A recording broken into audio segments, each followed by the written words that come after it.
Vamos a conversar con José Tello, analista político, para un poco analizar lo que ha significado este cierre de campaña y qué podría pasar en estos 2 últimos días previo a la elección. José Tello, buenos días, bienvenido. Buenos días, Catherine, ¿cómo estás? Es un gusto. Bien, gracias por estar con nosotros. Bueno, un balance general para empezar de lo que fue el día de ayer el cierre de campaña de los candidatos, de Keiko Fujimori y Pedro Castillo. Bueno, como tú ya lo has mencionado, definitivamente pues, ninguno de los dos respetó las medidas de bioseguridad. Estamos en una etapa complicada, una crisis sanitaria, y creo que ambos candidatos pues han priorizado el baño de popularidad antes que la responsabilidad que demanda y que demandaría de cualquiera de los dos de llegar a ser presidente de la República, proteger a la población. O sea, sí me parece que es una elección apretada, todo el mundo sabe de que están peleando voto a voto. Sí me parece que es una elección que va a ser compleja una vez que se sepa el resultado, porque va a haber reclamos de todas maneras de un lado o del otro, el que resulte perdedor.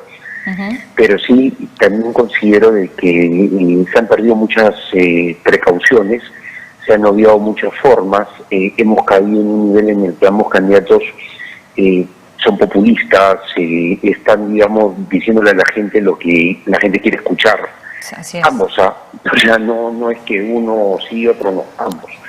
Y estamos pues también ante este tipo de observancias de medidas de bioseguridad que, bueno, pues ojalá pues que esto no termine en una suerte de ataque biológico, o sea, que tengamos pues a partir de la próxima semana un incremento sustancial de contagios y de casos positivos por lo menos en la ciudad de Lima, que es donde ha sido pues bastante fuerte el movimiento.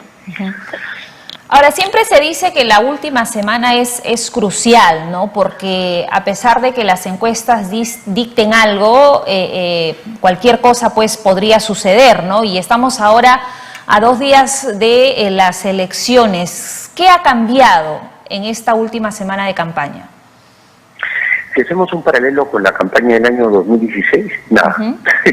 Yo pensé que este año íbamos a tener nosotros, justamente por la pandemia, una elección distinta, pero hemos tenido un cierre de campaña tal cual se suele dar en una elección convencional. O sea, no había ninguna distinción. Punto 1. Punto 2. Ayer, justamente de acuerdo a ley y reglamento electoral, terminó la etapa de actos presenciales. O sea, hasta las 23:59 se podía hacer actos presenciales, ahora ya no. Hoy día, a la misma hora, 23:59, está terminando la posibilidad de poder hacer propaganda electoral. Ya, o sea, toda la propaganda se hace ahora. Lo que ocurra en redes más adelante, digamos que ya no es manejable, porque siempre ese tema en las redes genera pues una situación como de imprecisión normativa, es un tema también materialmente bien complejo de poder fiscalizarse, pero lo que sí queda claro que la franja electoral hasta el día de hoy ya termina y se deja el silencio electoral para que la gente pueda pensar. Del mismo modo, ningún tipo de reparto de afiches, propaganda, volantes, flyers, como se le quiere denominar. Y justamente en mañana, Sí, te escucho, te escucho. Mañana, por si acaso, a las 8 de la mañana empieza la ley seca. Se prohíbe el expendio de bebidas alcohólicas. Expendio, no consumo. Entonces, ya se llama también a que los electores sean serios y bueno, pues, o sea, no estén tampoco celebrando en privado la noche previa de la elección. Tiene que ir todo el mundo bastante sobrio para votar, sobre todo con la responsabilidad que en la situación hoy en día lo demanda.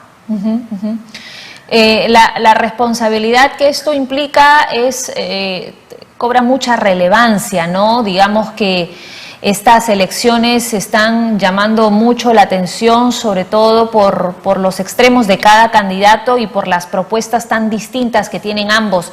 Y como lo mencionabas, este silencio electoral de estos 2 días van a ser muy importantes, sobre todo para el grupo de indecisos, ¿no?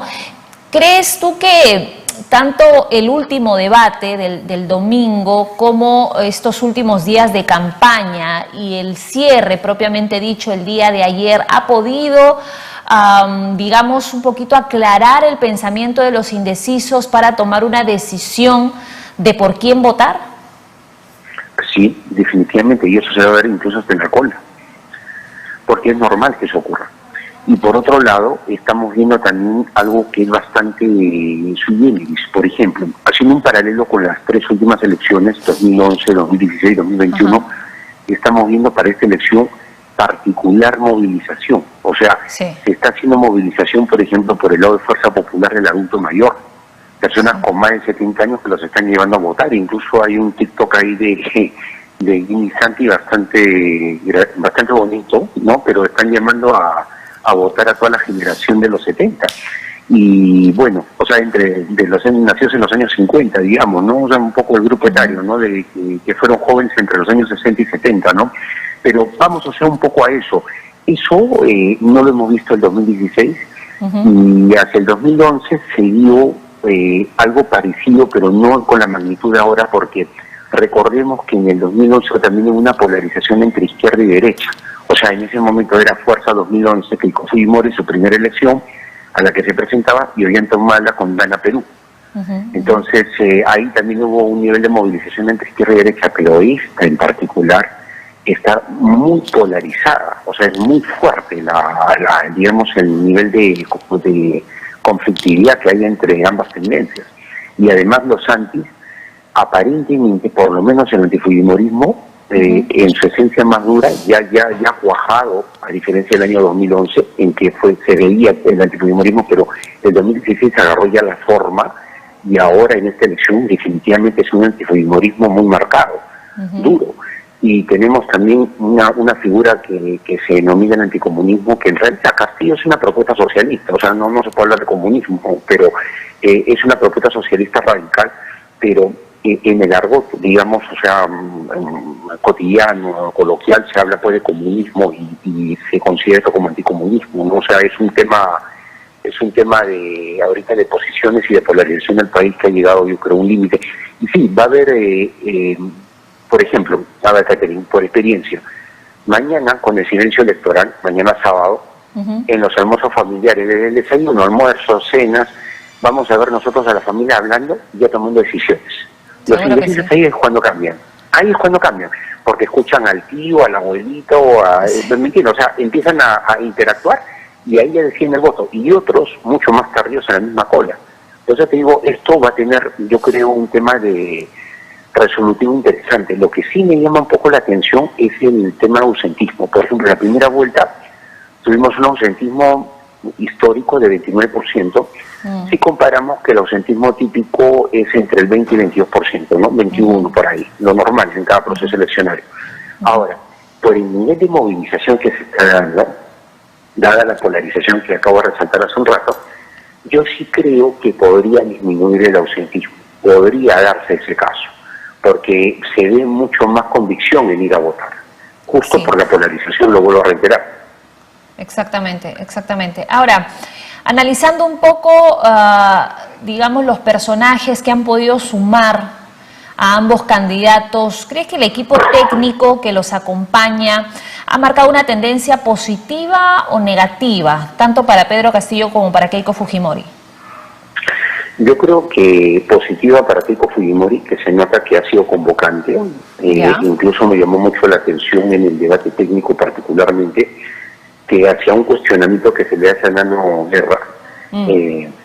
Bueno, él responde de una manera categórica diciendo que sí, pues venían de aquí, de aquí y de aquí. Incluso le hizo una observación al presentador, un amigo bastante conocido, sobre una confusión que había tenido con Carlos Cruz, que lo trató como posibilista, ¿no? Pero eso, por lo menos, no se ha negado, es convocante. O sea, de hecho que hay una convocatoria tras la primera vuelta, que Fujimori ha convocado más gente hacia la segunda vuelta, y se ve un equipo mucho más sólido, organizado, con mejor perfil como para gobierno. En el caso de Castillo, ha habido mucha improvisación, y finalmente Castillo ha logrado sumar a gente, pero yo creo que los ha presentado muy tarde. Por ejemplo, después del debate técnico, donde París, o sea, el señor París es prácticamente diezmado por el señor Carranza, viene a aparecer la figura de Luis Campodónico, la figura del señor Franque, que era el esperado para esa noche. O sea, era la suma que necesitaba el proyecto de Perú Libre. O sea, esa noche del debate técnico debe ser el señor Franque contra el señor Carranza, que tuviese sido otra cosa. pero no, o sea, creo que ese tipo de errores sí, por ejemplo, marcan mucho la tendencia de determinados sectores del electorado que pues, o sea, no han cambiado su voto, pues, no queda otro. Entonces, eso es, o sea, es complicado. Me parece que el vender más improvisación, por un lado, y por otro lado, el hecho de sumatorias interesantes, pero de manera tardía, el equipo de Perú Libre, sí le ha afectado electoralmente al proyecto del señor Castillo.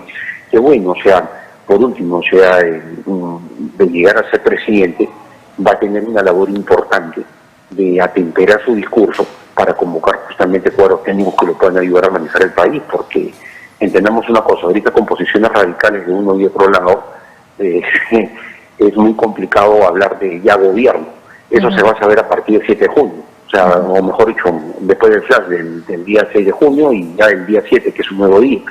Pero sí hay que ver eso y sí hay que tomarse muy en serio lo que es la propuesta, más allá del mensaje populista que ambos tienen ahorita, lo que es la propuesta ya de gobierno y las acciones de gobierno. O sea, las acciones de gobierno tienen que ser distintas. O sea, lamentablemente, y eso es algo que sí sería bueno que todos los televidentes ahora de UCI lo sepan y lo doy como un mensaje, lamentablemente a los peruanos nos gusta escuchar lo que queremos escuchar. Pero somos conscientes en el fondo que lo que va a hacer el gobernante es otra cosa. Sí. Y lamentablemente por ahí va la emotividad, y esa emotividad es la que nos pasa factura al momento de que ya elegimos y tenemos un gobierno del cual quizás nos empezamos a quejar pues después del 28 de julio del año en que empiezan a asumir el cargo, como ahora, 2021, año del bicentenario. Exacto. Y hay que ser muy conscientes de eso, ¿no? Porque tanto también para los que quieren votar en blanco viciado, que luego cuando suceden las cosas reclaman, ¿no? Cuando en el momento le prestaron poca importancia a las votaciones, ya sea por la fortaleza de su indecisión o porque en muchos casos la verdad están tan hartos de la política que no les interesa participar de las votaciones. Y eso lo que acabas de mencionar es muy importante, ¿no? Porque tenemos que ser parte de esto que nos involucra a todos los peruanos y estamos a pocos días de que quienes todavía estamos en duda o todavía no tienen claro su votación, informarse, ¿no? Informarse y quizás, como bien lo has mencionado, tenemos unas elecciones polarizadas, literalmente, y esta campaña se ha llenado de mensajes populistas, de promesas que pueden llamar mucho la atención, que pueden sonar bastante esperanzadoras, pero hay que ir un poco más allá. ¿Quién realmente lo que promete puede llegar a cumplir? Y eso es muy importante para tomar una decisión, así que hay que verlo con responsabilidad también. Claro, y hay un detalle que es importante, mira, en verdad que nosotros escuchamos hoy en día, dada la polarización, que de un lado al otro se ofende. O sea, se tratan con adjetivos, veo incluso amigos que tienen posiciones distintas, tratándose al respeto. Y es propio de la calentura de una elección polarizada. Claro. Hablemos en un sentido tradicional de la política, entre izquierda y derecha. Pero acá viene un detalle que es importante, y es lo que la gente no ve. Si el señor Castillo y la señora Fujimori están en segunda vuelta, es porque lo votamos los peruanos, pues. Si no, la vuelta hubiese sido entre otras dos personas. O sea, la segunda vuelta, me refiero, hubiese sido entre otras dos personas. Entonces, ¿de qué nos quejamos finalmente? ¿Por qué insultamos? ¿Por qué ofendemos? ¿Por qué tratamos, o sea, mal a quien piensa de una manera distinta a la nuestra? Eso es una falta de respeto entre nosotros mismos. Porque nosotros mismos ya somos los causantes de esta polarización. Nosotros mismos hemos colocado con nuestro voto ciudadano, nos guste o no nos guste, a estos dos señores disputando la presidencia de la República. Y es así como vamos a llegar nosotros al Bicentenario. Nuevamente, digamos, en ese negacionismo de nuestra responsabilidad como electores. Aquí estamos llegando, lamentablemente, al Bicentenario. Negacionismo de nuestra responsabilidad como electores. ¿Por qué?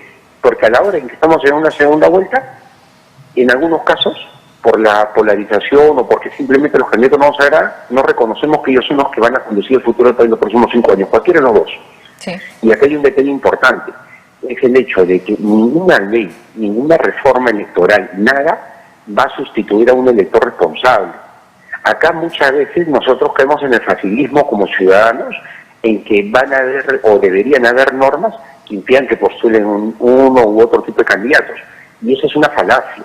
El sufragio universal ordena que, así como no tiene ningún impedimento para elegir, sepas escribir o no sepas escribir, en fin, tampoco no tiene ningún impedimento para ser elegido. Y en rigor hasta un analfabeto podría terminar presidente de la República, y no lo digo no lo digo priorizando a una persona pues que tenga este problema de analfabetismo. O sea, no es que tampoco esté disminuyéndolo ni nada, todo lo contrario. Solamente estoy diciendo que finalmente el elector, sea un doctor en leyes, por decir un abogado, un doctor en medicina, o sea una persona analfabeta, campesina, puede terminar de presidente de la República si es que el voto ciudadano así lo decide.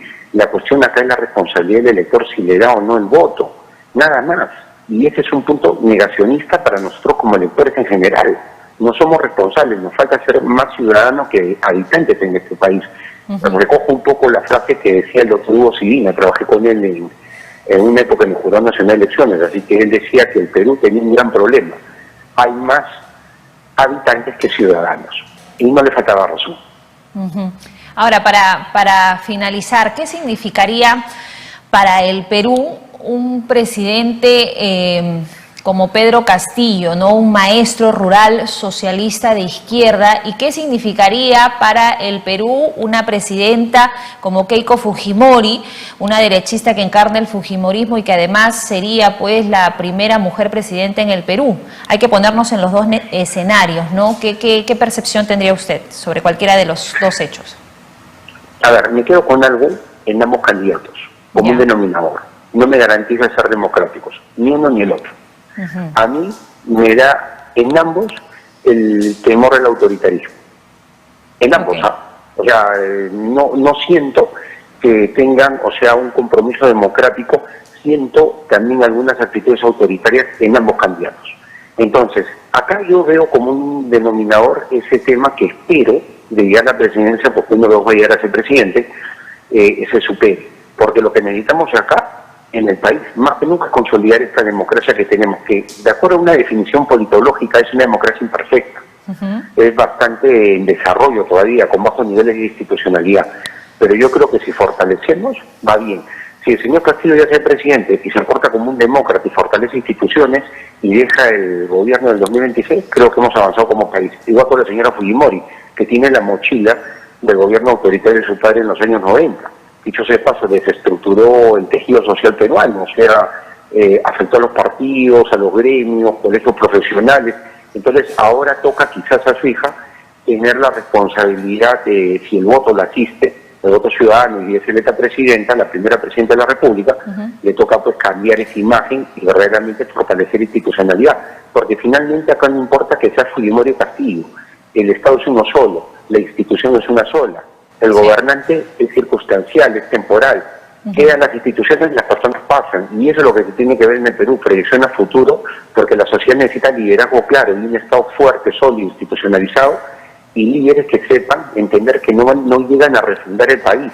Todo lo contrario, llegan a mejorar algunas cosas que el predecesor debió haber mejorado y a colocar su cosecha propia siguiendo una línea, no reinventando las cosas.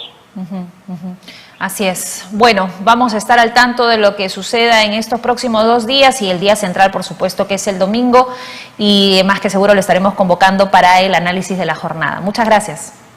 Muchas gracias, Catherine. Buen día. Que tenga buen día.